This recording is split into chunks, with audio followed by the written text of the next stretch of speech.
Winter season આવે એટલે મારા ઘરમાં દૂધ ખૂબ બચી જાય છે, કારણ કે છાશ પ્રમાણમાં ઓછી પીવાય છે.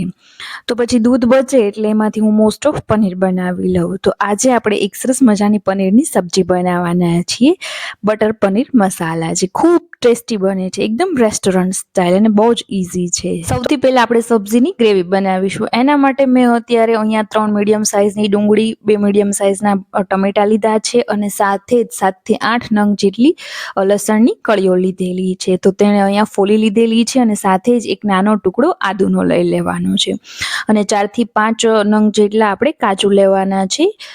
જે ટમેટા હોય તેના જે આ બી હોય એ કાઢી નાખવાના છે. હંમેશા પંજાબી ગ્રેવીમાં એ ખાસ ધ્યાન રાખજો, તેનાથી ખટાશ જે હોય તે ખૂબ ઓછી થઈ જાય છે. એટલે આ જે ટ્રિક્સ છે તેને નહીં ભૂલતા, તેના બી અંદરના બધા જ કાઢી લેવાના છે. અને અહીંયા એક ડુંગળી મેં બચાવીને રાખી લીધેલી છે, તેને આપણે ગ્રેવીનો વઘાર કરીએ ત્યારે રાખવાની છે. ફક્ત 2 જ ડુંગળી મેં કટ કરેલી છે અને ટમેટાને પણ આ રીતે મોટા મોટા રફલી કાપી લેવાના છે. હવે આ બધા જ શાકભાજી અહીંયા કટ થઈ ગયા છે, તો સાથે આપણે પનીરને પણ કટ કરી લઈએ. દૂધમાંથી પનીર ઘરે કેવી રીતે બનાવવું, બધી ટિપ્સ અને ટ્રિક્સ સાથે તે મારા અગાઉના વિડીયોમાં મેં મારી ચેનલ પર શેર કરેલું છે, તો ત્યાં જઈ તમે જોઈ શકો છો.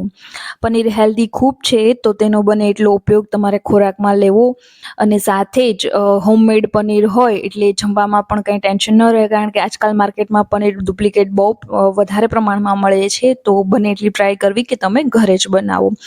તો હવે અહીંયા ગેસ શરૂ કરી અને એક પેન રાખી દઈશું અને તેમાં 3 થી 4 મોટી ચમચી જેટલું તેલ અને 2 ચમચી જેટલું બટર એડ કરી દઈશું. અને ત્યારબાદ અહીંયા ખડા મસાલામાં એડ કરવાના છે, તો જેમાં મેં 2 તજ, 2 લવિંગ, 2 એલચી, 2 તમાલપત્ર અને 1 સૂકું લાલ કાશ્મીરી મરચું એડ કરેલું છે. સાથે જ 2 લીલા મરચાં અને આદુ અને લસણ આપણે જે ફોદીને રાખેલા તેને આ સ્ટેજ પર એડ કરવાના છે. તે થોડા સતળાઈ જાય એટલે હવે આ સ્ટેજ પર આપણે ડુંગળીને જે કટ કરીને રાખેલી તેને એડ કરી દઈશું અને તેને સાંતળી લઈશું.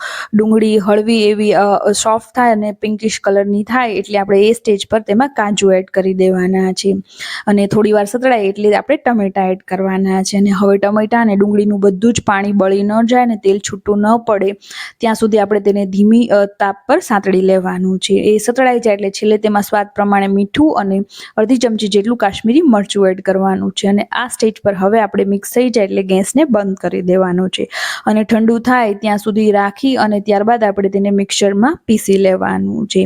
તો હવે આપણું જે મિક્સચર છે તે અહીંયા ઠંડુ થઈ ગયું છે, તો તેને મિક્સર જાર લઈ અને તેમાં પીસી લઈએ. તો અહીંયા બધું જ જે મિક્સર છે તેને જારમાં લઈ લીધેલું છે ને તેની સરસ મજાની એક ફાઇન પેસ્ટ આ રીતની તૈયાર કરી લીધેલી છે. તો અહીંયા આપણી ગ્રેવી જે છે તે રેડી થઈ ગઈ છે. તો હવે ફરીથી એ જ પેનમાં આપણે તેલને 3 થી 4 ચમચી જેટલું લઈ અને સાથે 3 થી 4 ચમચી જેટલું બટર લઈ અને ગરમ કરીશું અને એક જે સુધારતે ટાઈમે ડુંગળીને બચાવીને રાખેલી તેને ઝીણી સમારી અને આ સ્ટેજ પર તેમાં એડ કરી દઈશું અને તેને પણ હલકી એવી ગોલ્ડન થાય ત્યાં સુધી સતળાવા દેવાની છે. તો અહીંયા ડુંગળી જે છે તે 1 થી 2 મિનિટમાં સારી રીતે સતળાઈ ગઈ છે.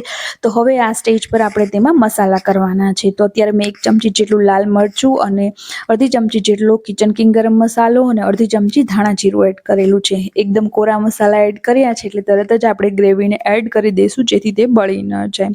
અને ગ્રેવીને પણ હવે અહીંયા 3 થી 4 મિનિટ સારી રીતે તેમાં સાતળવા દેવાની છે. સરસ મજાને મિક્સ થઈ અને સતળાઈ જાય એટલે હવે આપણે તેમાં ગ્રેવીના ભાગનું મીઠું એડ કરી દેવાનું છે. અગાઉ મીઠું એડ કરેલું છે એટલે થોડું જ એડ કરવાનું છે. તેને મિક્સ કરી અને આ સ્ટેજ પર હવે આપણે તેમાં પાણી એડ કરી દઈશું. તમને જે પ્રમાણે ગ્રેવી જાડી કે પાતળી ફાવતી હોય એ પ્રમાણે તમે પાણીને એડ કરી શકો છો અને થોડી વાર માટે ઉકળવા દઈશું. એ સરસ મજાનો એ ઉભરો આવી જાય એટલે હવે આ સ્ટેજ પર તેમાં આપણે પનીરને એડ કરવાનું છે અને સારી રીતે મિક્સ કરી દઈશું. ફરીથી 1 થી 2 મિનિટ તેને તેમાં ઉકળવા દઈશું અને ત્યારબાદ આપણે તેમાં કસ્તુરી મેથી એડ કરવાની છે, અડધી ચમચી જેટલી.